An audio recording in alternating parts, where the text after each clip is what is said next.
Počas výstupu na Chopok si užívali nádherné výhľady a ticho, ktoré hory ponúkali. Zrazu sa však stalo niečo, čo ich znepokojilo.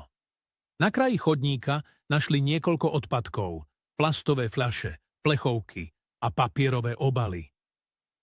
Ako je to možné? Tu v horách, kde je príroda tak krásna? Zamrmlal Peter. Lucia si rýchlo všimla, že v okolí je ďalší odpad, ktorý niekto jednoducho zahodil. Poď, vezmeme si to so sebou, povedala Lucia, keď si z batohu vytiahla vreco na odpadky. Snažili sa pozbierať všetky odpadky, ktoré našli na ceste.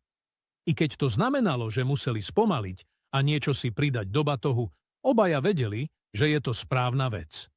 Keď pokračovali v túre, začali si uvedomovať, aký krásny deň v prírode, keď zanechávame len stopy po našich krokoch a nie odpadky. Je dôležité sa o prírodu starať, aby ju mohli obdivovať aj ďalší, povedala Lucia s úsmevom, keď zhodnotili, že za nimi nezostal žiadny neporiadok. Ponaučenie. Nezanechávajte odpadky v prírode. Každý malý krok, ako vziať odpadky so sebou, môže prispieť k tomu, aby hory zostali krásne a čisté pre všetkých.